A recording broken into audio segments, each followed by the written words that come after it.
This is a podcast from the South China Morning Post.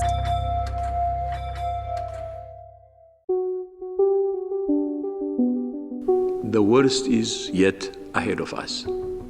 It's a virus that many people still don't understand. It took 83 days to reach the first million cases of COVID-19 to be reported worldwide.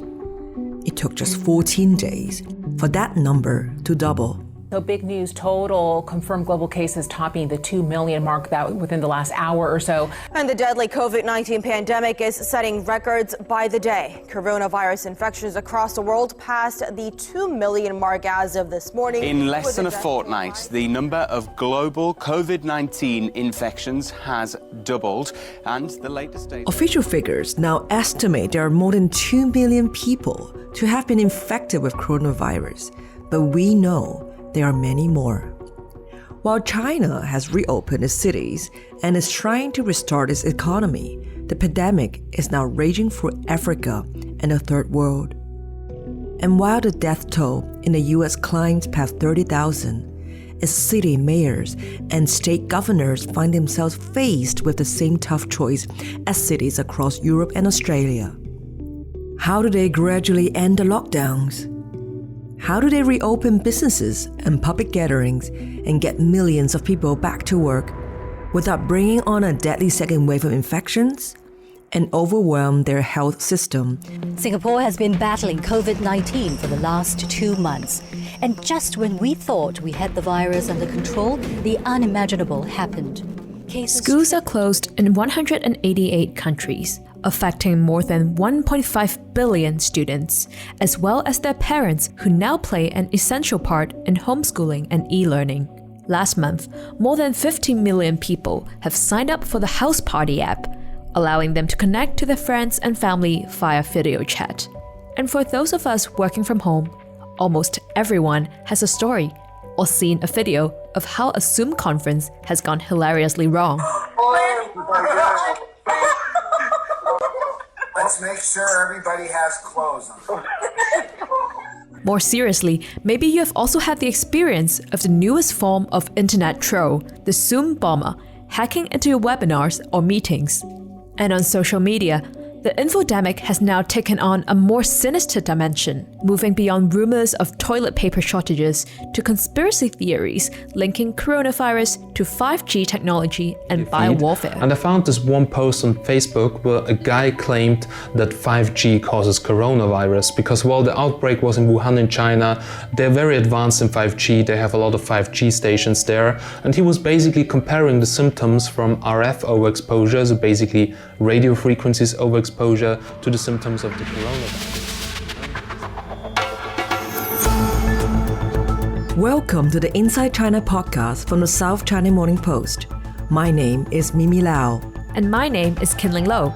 It's almost 3 months since we did our first coronavirus podcast special. And we want to thank you for your emails, your feedback, and for following and sharing Inside China. As always, we remind you that this is a story that continues to evolve and change, and you can get the latest updates from our 24-hour rolling coverage at scmp.com. In this episode, we are going to talk to a colleague, Finbar Birmingham. You might remember he hosted our very first coronavirus podcast back in January. Just as we were all leaving the office to begin the great worldwide work-from-home experiment. Over the Lunar New Year holiday, it normally gets fairly quiet in here, but over the past week, one desk in particular has been powering through the public holiday. I'm talking about my colleagues on the China desk here at the SCMP, who have been covering what is one of the biggest health crises in China since the outbreak of SARS in 2003. He is the regular host of our weekly podcast on the US-China trade war, and he has been following the political and economic impact of the coronavirus with special attention for something he's calling mask diplomacy, as China uses its massive manufacturing power to export masks and protective equipment to the US and Europe. As the rest of the world shuts down, China has fewer places to sell other products. So like, for instance, if you're making golf balls or if you're making vape pens or anything like that in China. You can't really export it at the moment because the rest of the world is shut down. So you've got all these companies dropping what they were making and making masks. So it's increasing even more than that 38,000 since the start of the year. We're going to see more and more. One factory in Foshan, which is a manufacturing hub in Guangdong province, just over the border from Hong Kong, we heard has experienced a 10,000% increase in sales of mask making machines over the past couple of months. That's not masks, that's the machines to make masks. We are also going to catch up with SCMP's senior correspondent in Vancouver, Ian Yang, to get an update on what he is observing within the Chinese community there, as well as how Canadians are now embracing the Asian culture of wearing masks. Yeah, I think there is curiosity, from the non-Chinese communities here in Vancouver about the way that East Asia in general, and I'm talking here about, mainland China and South Korea and Hong Kong, have been coping with this. And, obviously the South China Morning Post, our patches, mainland China and Hong Kong. And I think that particularly the way that Hong Kong has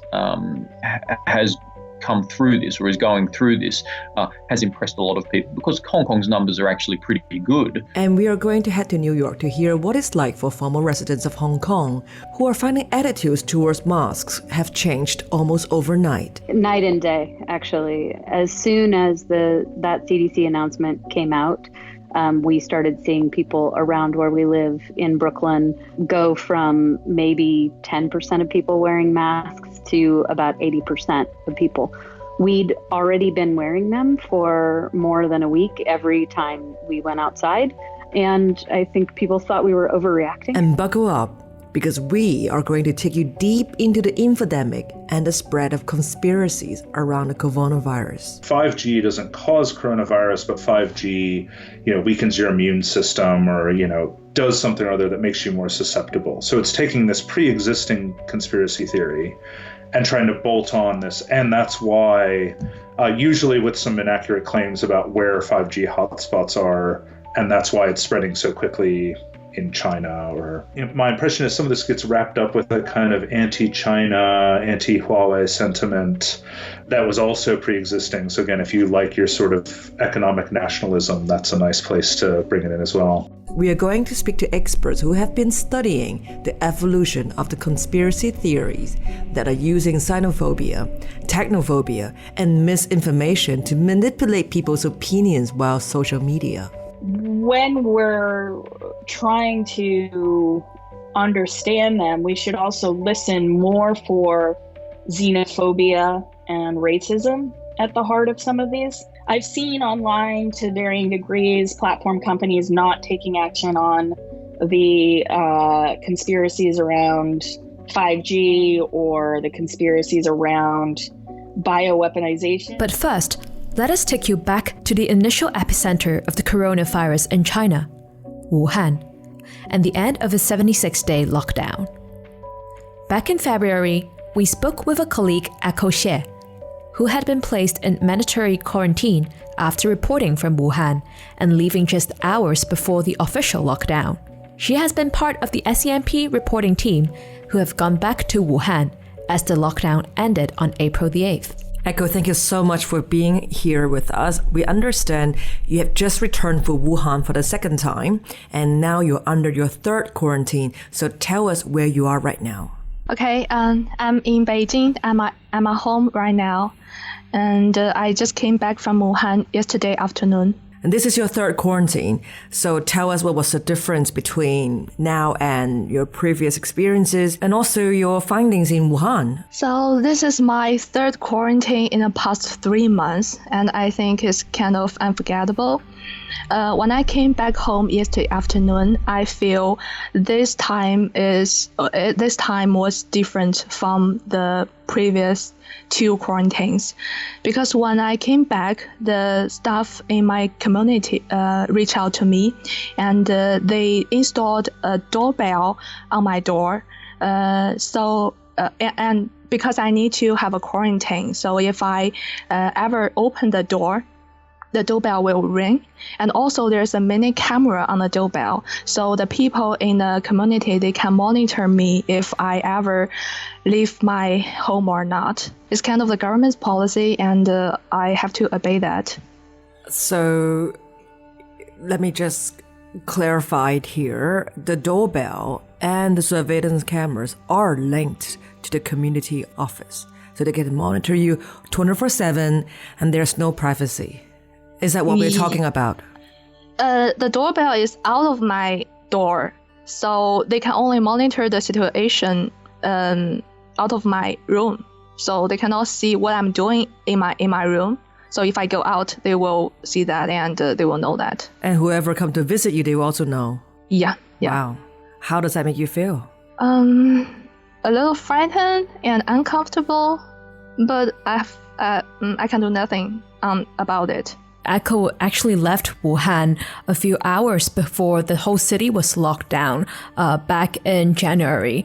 And Echo has just returned from Wuhan. Can you just recap for us your trips in and out of Wuhan in the last couple of months? So I went to Wuhan on January the 20th and left on January the 23rd, just 3 hours before the city locked down.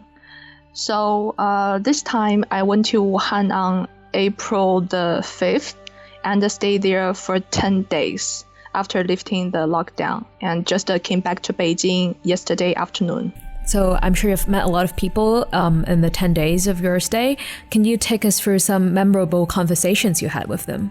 I remember one conversation with a stallholder near the Huanan Seafood Wholesale Market, which is the wet market that one of the first clusters of the COVID-19 diseases were reported. He sells cell phone, and he told me that he was considering close the store and change to another place because he said the name of the wet market is like a nightmare for a lot of people in Wuhan, and he didn't expect he would have any businesses at least till the end of this year. And such conversations happen to other stallholders in that area, including people who sell clothes and shoes, and the owners of a noodle restaurant.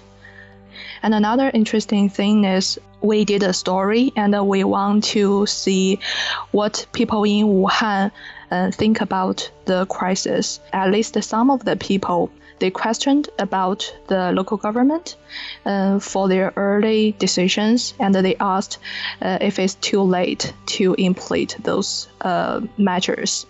And also they asked about why did the crisis happen. So things like this. And also they mentioned about the whistleblower, Dr. Li Wenliang, and they asked, we already have whistleblowers, why had they been reprimanded? So people have such questions. So surely the virus has changed the lives of everybody in Wuhan. And has that also changed how the city runs on a daily basis? For example, the wet markets, are they still closed? I went to the Huanan Seafood Market in April, and that market is still closed. But there's another big market. It is an agricultural wholesale market in Wuhan, and I think is the biggest one not only in the city but also in the province, in Hubei province. And that one is opened. But I think one thing I need to mention is there's a misunderstanding of wet markets for some Western readers or commentators. Because when we talk about wet markets, it is not only some places selling civet cats or exotic animals. For wet markets in China, it can just be some places that sell meat or fish, and it is a common place for residents to buy those things. If China canceled all of the wet markets, where should residents buy these things? So Echo, where are the Wuhan people buying the fish and meat right now? Supermarkets, and also I think agricultural wholesale market, like the one I went to in January. So in the agricultural wholesale market, it's a very large market. It has several sections. For one section, it sells vegetables and it sells fruits, and in some other sections, it sells fish and meat. Echo, so how much longer do you have got in quarantine, and how are you going to spend this time differently than your previous quarantine at home in Beijing? I need to finish my quarantine April the 30th. I think the last day in April. And as I already had 2 quarantines, I feel I'm pretty good at it right now. So I need to find a lot of things for me to do. Then I won't think about, I cannot leave, I cannot go out. So I think that's my solution for the quarantine. So after April 30th, are you sure the alarm bell and the camera outside of your door will be removed? I think so. What will happen on April the 30th is I can go out and I find the community staff, and I need to sign a contract with them. It's kind of a version to prove that I've already finished my quarantine. And then the staff will go upstairs with me and remove the doorbell. Right, let's make sure they do that. Good luck with the quarantine, Echo, and we'll talk to you again soon. Bye.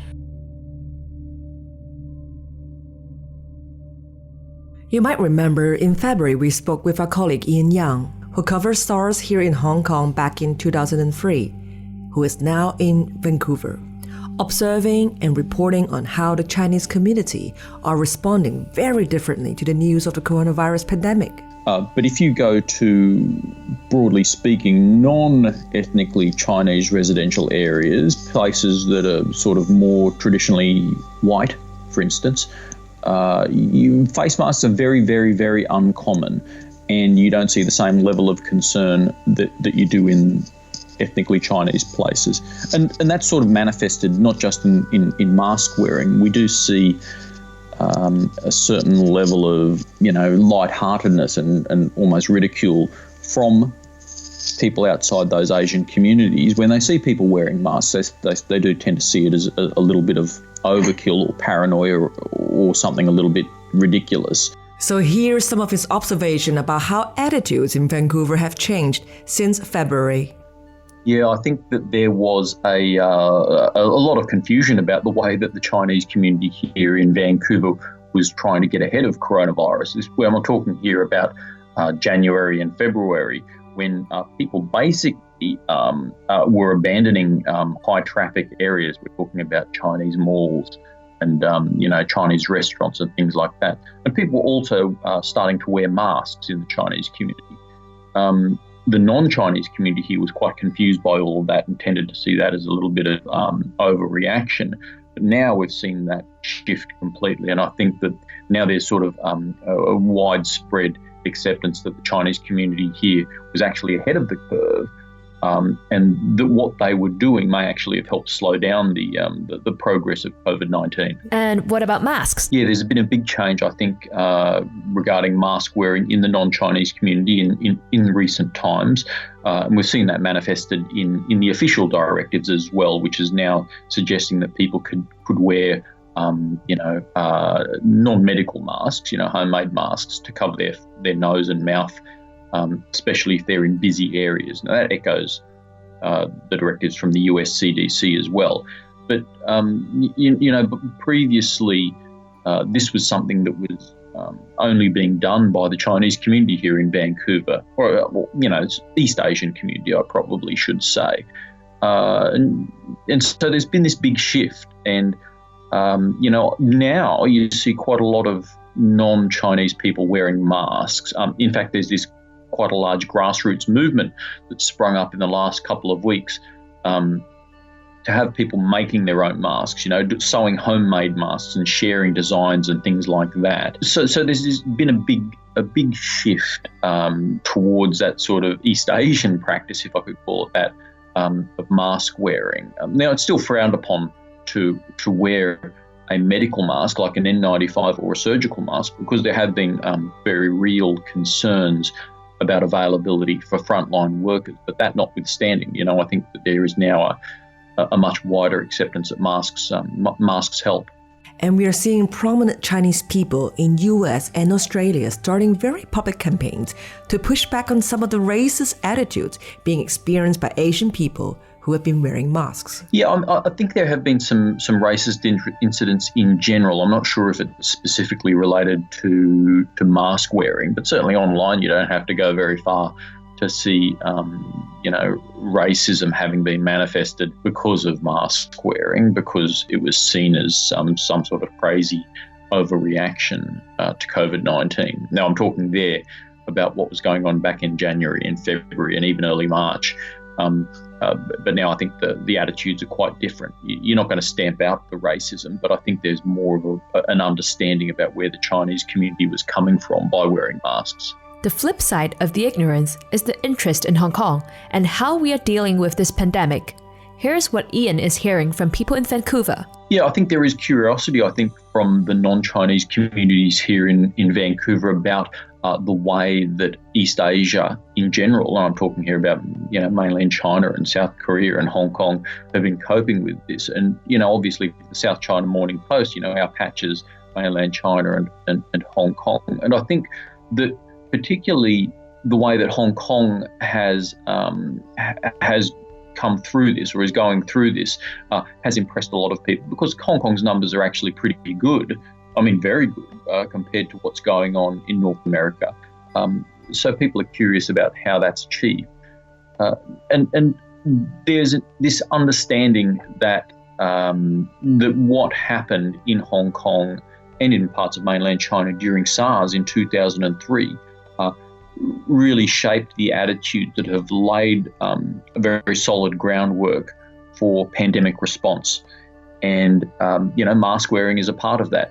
Taking these threats seriously is a big part of that, and responding quickly, the importance of timeliness, that's also seen as a part of that.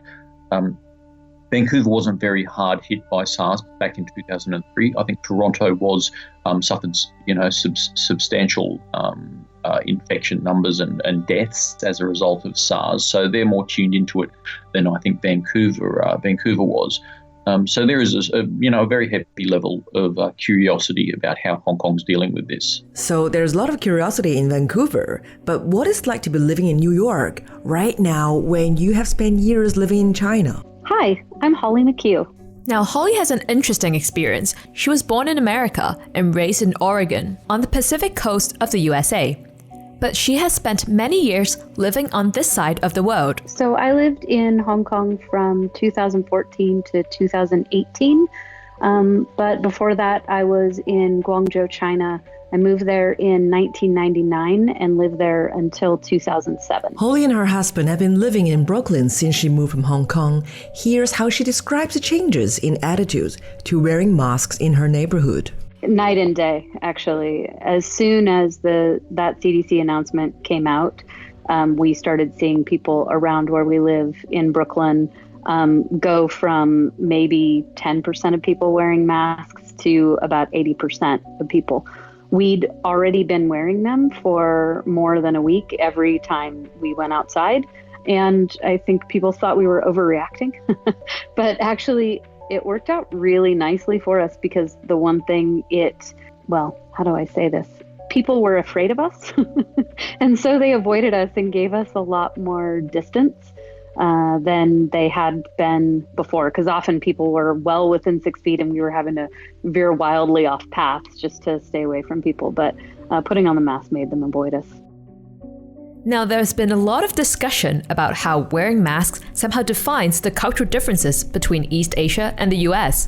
Here's what Holly has to say about her experience of wearing masks in the workplace. Hong Kong, or even, Guangzhou later in the years that I was there, if you had a head cold or a sniffle or, just thought you might, or even sometimes people that were, during flu or cold season or something like that, would wear them as a preventive measure. And it wasn't just about protecting themselves from other people. It was actually sort of the social conscience of them protecting other people from whatever illness they had. Which was really, quite lovely. I would regularly see people in my office that protected others by wearing masks. Around here, I mean, I moved to New York in 2018, and if I had a head cold or something, if I would have worn a mask, I would have been, I can't tell if I would have been made fun of, or if people definitely would have given me some sort of hard time. I mean, it'd probably be called Typhoid Mary or something along those lines. But in my office experience here, I would say, wearing a mask would have been seen as unusual or dramatic, probably. So how have New Yorkers adapted to the new advice on wearing masks? Yeah, we've made some jokes about it, actually, because it looks like everybody's out to rob a bank. There are a lot of bandanas. I've seen a lot of very fancy silk scarves, which it's kind of alarming. Some people are using those like a buff. That's the brand for those. We call them a necky. I don't know what other people call them, but I've seen a lot of those doubled up and over their faces, and then all the way up to N95 masks. We're wearing just a disposable mask that you would get if you walked into a doctor's office in Hong Kong, and obviously the N95s tend to make people a little bit frustrated because they're like, those are for medical professionals only. But we've also seen people that look like they have full-on gas mask respirators. I mean, they can be pretty aggressive with what they're wearing. Kind of alarming, actually. A lot of Mad Max looking stuff out there.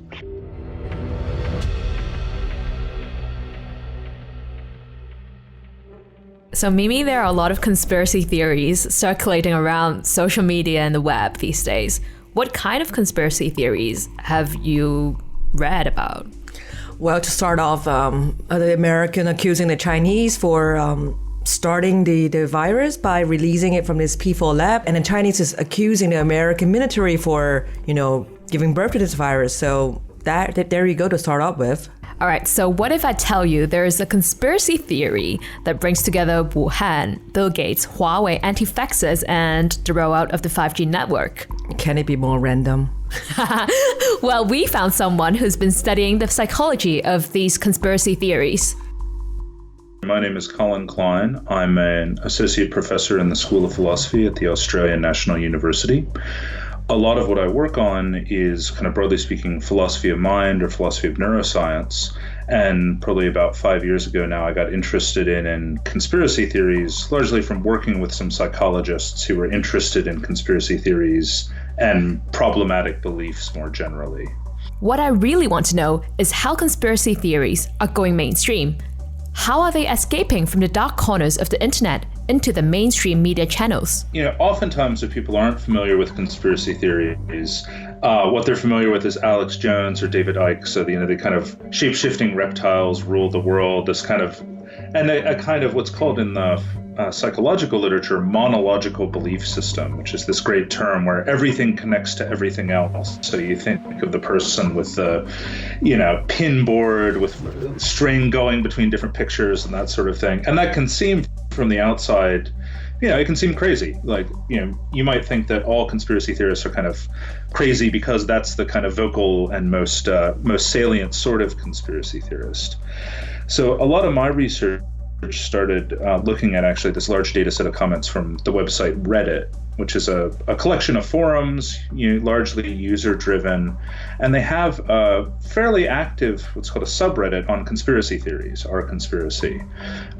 It's not huge, but it's, it's kind of on this par as the same size as the subreddits that do makeup tutorials or World of Warcraft videos, that sort of thing. So it's, it's a relatively thriving subreddit and has actually gotten much bigger since we started studying it. So I think once you start looking at the broad engagement of conspiracy theories by particular people, it's a really interesting pattern where you find people who are, interested for what seem like, decent reasons in conspiracy theories.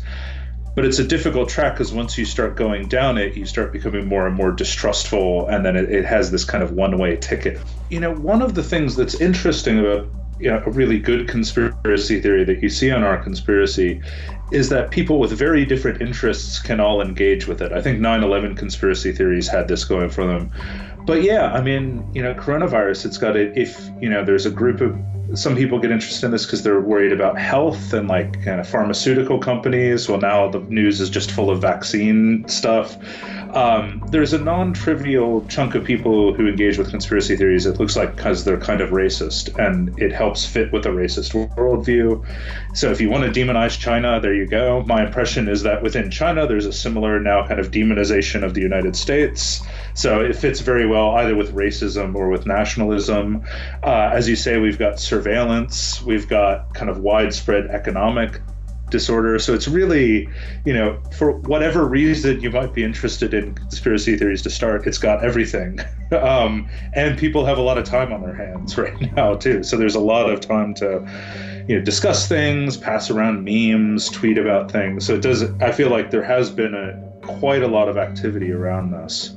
So how does this random conspiracy come about involving Bill Gates and 5G? Yeah, so there's a few different strands on this, and there's been some interesting attempts to disentangle this. There was a Belgian doctor who ran an editorial or something about this in a Belgian paper when the pandemic was in its very early stages, so when there were only a few hundred cases in China.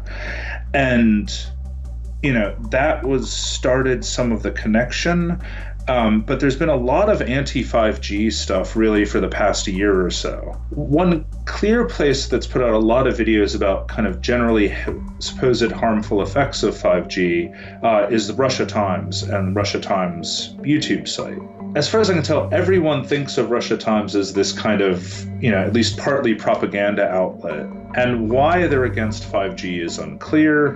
Whether it's just kind of generally causing chaos, whether it's trying to help, I've seen people speculate that it's trying to help Russia, catch up by slowing it down in other parts, which is itself a kind of conspiracy theory, right? So there was for at least a year, there's been a lot of kind of anti-5G stuff. And then it seems that got latched onto, and, there's a link between that and coronavirus in the conspiracy theory mindset.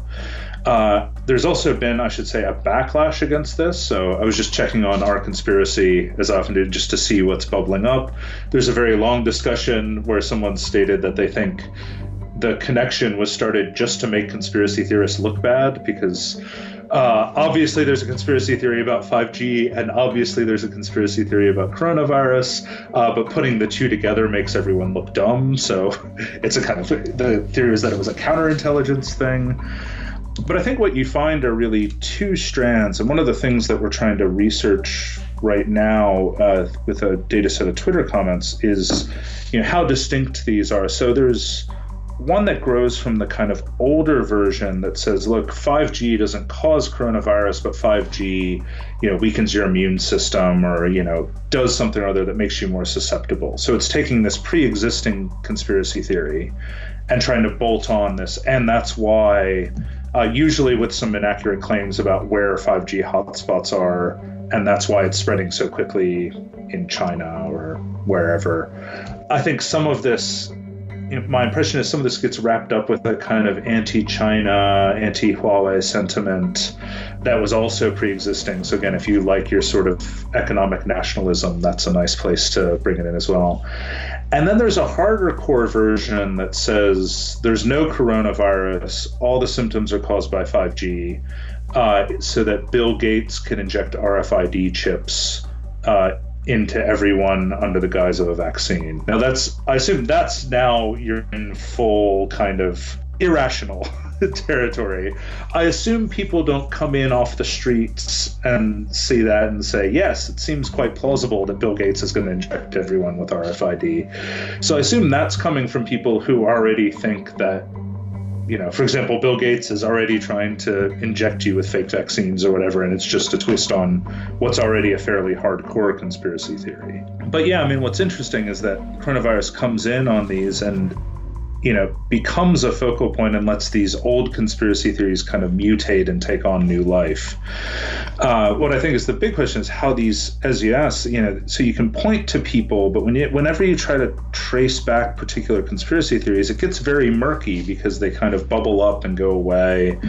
So people point to this Belgian doctor, but, the article was in French. It's not clear how many how many Alex Jones listeners have gone and seen this now retracted French article in a local Belgian newspaper. So, but I think, again, it helps to think of these things as falling within a sphere of conspiracy theories that are already existing. And so it's already people talking about 5G, or already people, we're talking about, in many cases, these are going through anti-vaccination networks. So people who already have a fairly substantial body of conspiracy, beliefs, because this slots in fairly well, that's what allows it to take hold. There's definitely a kind of right-wing anti-China sentiment in the US that I think is clearly fueling a lot of this. I mean, it's very interesting that Facebook is starting to ban it, and ban it for that reason. Facebook has this, I don't know if anybody really understands why Facebook bans some things and not other things, but I guess if it starts sounding too racist, then that crosses their threshold. And so certainly now I think the US is quite keen to blame somebody other than the US for their handling of the virus, and China, there's already this tension with China. So I think it's really stoking a lot of that. And so you see similarly, I mean, some of these that I think are less outlandish, but some of these that, it came from a Chinese bioweapons facility. It came from a poorly secured Chinese research facility. As far as I can tell, you get U.S. intelligence, and this is their job, to say, that doesn't sound plausible. But that has much more of so now we're not going for 5G or the really outlandish, but that definitely has this feeling of, look, we want to blame someone, we want to make someone the enemy, and it's much, it's plausible enough that we can start point to that and then say that there was a cover-up. So I'm going to record this part of the podcast via WhatsApp, where we speak with one of the world's leading researchers of false and fake information on social media and messaging apps. So my name's Joan Donovan, and I lead the Technology and Social Change Research Project at Harvard Kennedy's Shorenstein Center. And my team and I study media manipulation, disinformation, and platform accountability. This is how Dr. Joan Donovan describes the wave of fake information she and her team witnessed as the coronavirus pandemic swept the world. From my perspective, it's been like being in a tsunami in the sense that you often don't see it coming, and then there is just a massive amount of questions. And some of it is just general uncertainty, right? Which is something that we don't often, at least in my lifetime, it never really been in a situation where everyone on the globe that has access to the internet is asking the same questions and looking for the same information. There's something really interesting about keywords that comes up in this, which is coronavirus and COVID-19 didn't have a ton of content online prior to this. So you can imagine that the signals that algorithms were using to find authoritative information on those two keywords was relatively low. And as a result, when you have low signal for authoritative content, it's very easy for media manipulation to happen. And then when you add in the uncertainty where people are just spreading rumors or are hinting at potential catastrophic events happening to economies, it really creates this incredible wave of misinformation where truth is very hard to find. After 3 months of doing not very much to limit the spread of false information, at the start of April, Facebook and WhatsApp brought in specific measures to limit the damage being done via these platforms. And just last week, Dr. Donovan co-authored an article which slammed these platforms for failure to flatten the curve of false information. From my estimation, so we've been doing this a while, and we've been doing this dance with the platform companies for a while as independent researchers. They, at first, in 2017, after the US elections, when researchers like Jonathan Albright were showing the evidence that there was a coordinated campaign by foreign operatives to push certain wedge issues and potentially impact the US elections, it was brushed off as really nothing more than spam. And as independent researchers dug in, Facebook closed the gates. They really made it hard for you to use tools that would allow you to see their platform. And once they got called in front of Congress, though, the story changed. It was, we do want to open up to researchers. We do want to make this place safe for people. We want people to trust that they're talking to who they think they're talking to. But we see other platforms able to manage their problems with misinformation because they take a curation approach, because they say, this is our audience, these are our users, and we do not want them subject to misinformation. And so we've seen platforms like Pinterest, for instance, be the first to take some serious action on anti-vaccination movements. Pinterest? Who knew Pinterest would end up at the forefront of fighting false information and fake medical advice?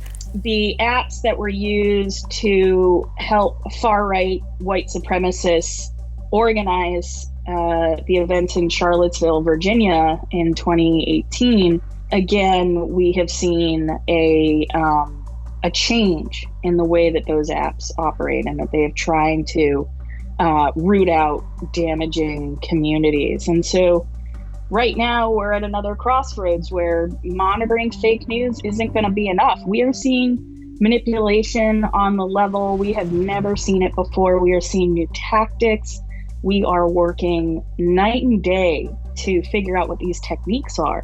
And what do we do when senior government leaders are throwing conspiracy theories around on social media? Yeah, so there are some people that take the vantage point that somehow truth is subjective. And to some degree, I think that we can all do with a bit of criticism to say that I do believe in open dialogue online. But there are different ways that we see propaganda happen. One of the reasons why I, in that piece with my co-author Gabby Lim, did not want governments to be able to influence if other governments were allowed to be on Twitter was simply because we see the propaganda as what's called white propaganda, which is that if you know who it's coming from and you know that they're a politician or an official or a diplomat and they're, singing the praises of their country and saying it's everybody else's fault, that to me is open for debate. But when it gets dangerous and when I think that Twitter does need to interfere is when they're circulating harmful misinformation that could potentially really change someone's behavior. For instance, those right now who are not in favor of social distancing because it gets in the way of the economy being open, that's really dangerous. And if they start to convince other people that social distancing is some grand global conspiracy, then we could end up seeing outbreaks in certain areas, or we could see people taking risks needlessly. Yes, just a couple of days after Dr. Donovan said this, we all saw images of Americans taking to the streets of the capital cities, demanding an end to lockdowns and social distancing. If we also look at misinformation, health misinformation from a scientific point of view, health misinformation changes. We had no mask guidelines in the US for a while, and then that changes as we know more about the virus. That doesn't indicate to me global conspiracy misinformation. That's just, we have a genuine scientific shift in our knowledge. And so we have to watch politicians very closely, though, for the kinds of misinformation that are harmful, like social distancing or don't wear masks, and keep that separate from these pitched political battles that have occurred long before social media and are going to continue to occur. A couple of episodes ago, we heard from Dr. Kajimoto from the University of Hong Kong talking about triage in this infodemic. There are levels of fake news and bad information. This is what Dr. Donovan had to say when we asked her about this idea of prioritizing what fake news is the most dangerous? I think, there's going to be some kinds of triage that need to happen. For instance, we were looking at some of the rumors around which medicine and which clinical trial was going to be the most effective. And not long after we started looking at different drugs and clinical trials and seeing different theories bubble up on social media about them, we got a theory about hydroxychloroquine that was started on Twitter with tech investors, had sort of traded up the chain through Elon Musk to Fox News, and then the next day we have Trump saying it during the White House task force briefings. And through it all, with a scientist mindset, you have to understand that the anecdotal evidence of it working for someone or a few people isn't it's not a magic bullet. It's not going to work for everyone. But the way that unfolded after the Trump talking about it on the press briefing was there was a run on the pharmacies. People wanted it now. And we don't know how many people took it. We don't know what the potential damage is for people taking it on a massive scale.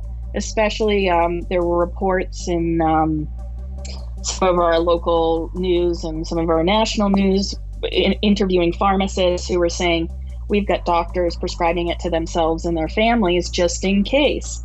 And so misinformation on the one hand it sometimes is speculation, and people can say we don't know, but when it turns into someone of note or someone who's newsworthy or the president making medical recommendations, we have to think differently, not just about the information itself, but the trajectory through the media ecosystem. Because once you popularize a drug in a clinical trial, it's not just that people seek the treatment, it's also that it puts an incredible strain on our frontline medical workers who are being called by family members relentlessly saying, is my family member on this drug? How do I get in that clinical trial? And as a result, and I've talked to a few nurses since then, they feel powerless if they don't have the drug, or they don't know if they should prescribe the drug, and they know they certainly don't have the data. And so it can be pretty trying to let misinformation flourish in the way that we do when we don't have the kind of structures in place that we need to serve authoritative content in mass to people who are seeking life and death information.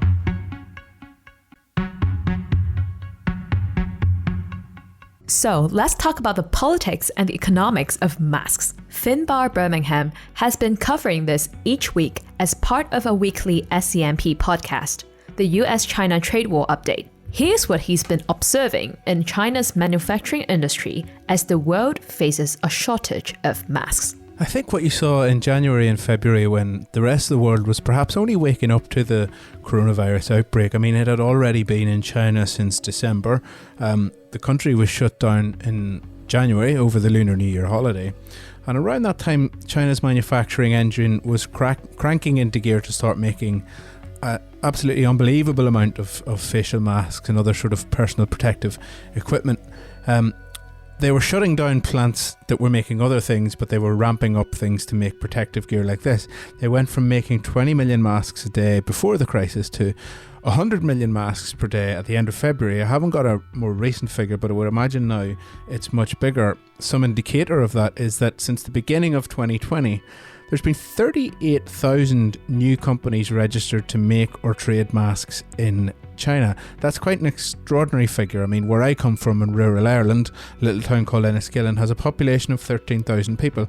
That's like if everybody from my hometown had 3 mask factories, and that's really what makes me think this is quite an unbelievable number. Now, most of them were initially for domestic use, but as you've alluded to, the outbreak then went global. This is a global pandemic.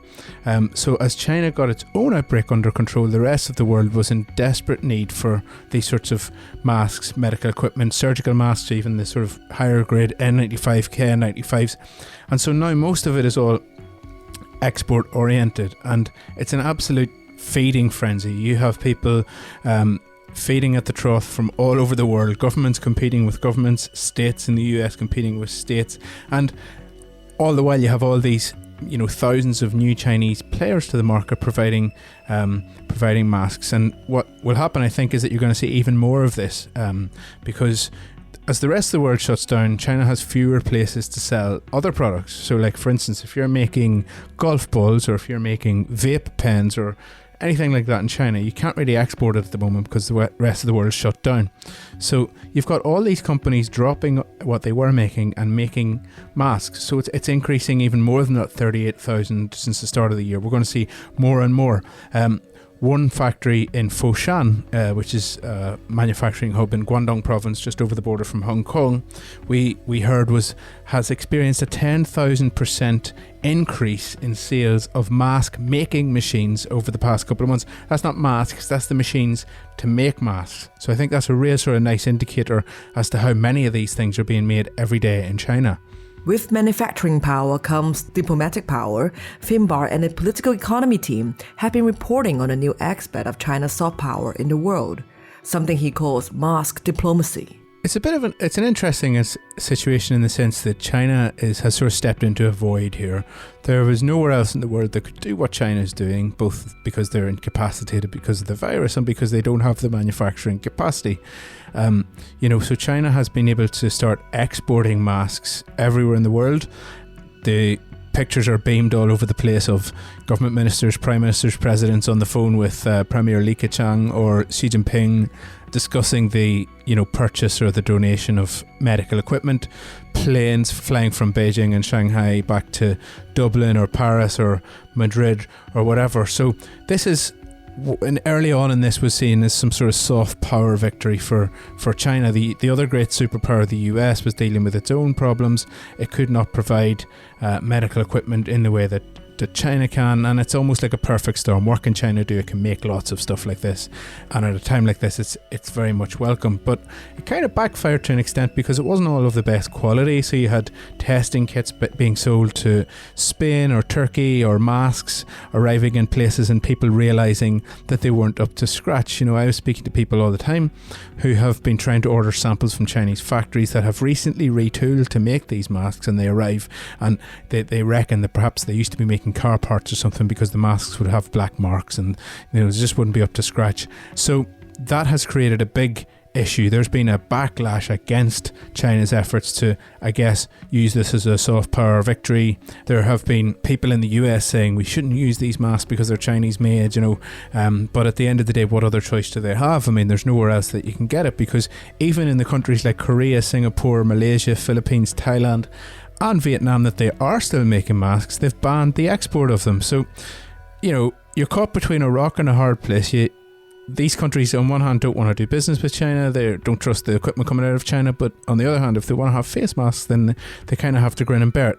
This mask diplomacy is one sort of quite nuanced lens through which to view the bigger play of China emerging as a global power, stepping into a void left by the US as it sort of stepped back from that and became more isolationist under the Trump administration. Now, we are seeing hospitals and states across the US and Europe competing with each other in the market for masks, protective equipment, and ventilators. Finbar has just finished working on an investigation of what is happening, and here is what he has found. It's a really interesting story that I've been working on, burning the midnight oil on this one, speaking to people around the world who have been either trying to get a hold of masks or who've been trying to connect people with legitimate sources of masks. The words that people are using to describe this probably say more about it than I can describe it myself. So they're calling it the Wild West, they're calling it a wild feeding frenzy, a free-for-all. Someone compared it to the Klondike Gold Rush. Another person compared the ventilator market in China to the tulip mania in the Netherlands in the 17th century, which was considered to be the first financial bubble in recorded history, when tulip bulbs indeed were trading hands for 10 times the annual salary of your average craftsman in Amsterdam. There are a lot of unscrupulous actors on both ends, people who are making or selling poor quality masks, people who are trying to swoop in and buy these masks and sell them at a markup, waiting at the factories with suitcases full of cash to try and get them hot off the conveyor belt. Traders who are stepping into the void and buying these ventilators, which are, hot property. I mean, there's ventilators are not like masks in that you can't ramp them up. They're very high tech, so there's a finite number of these. So you've got these unscrupulous licensed traders in China buying them from the source, trading them like pieces of commercial paper or like cargoes of coal.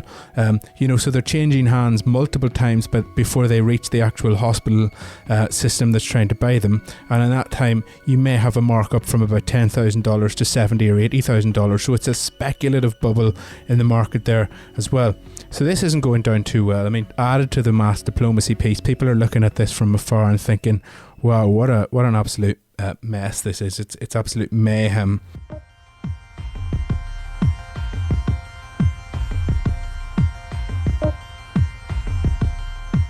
That's all for this edition of the Inside China podcast. My name is Mimi Lau.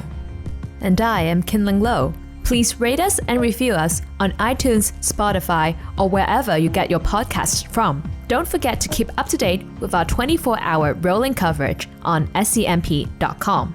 And as always, take care, keep your distance, and wash your hands. Bye for now.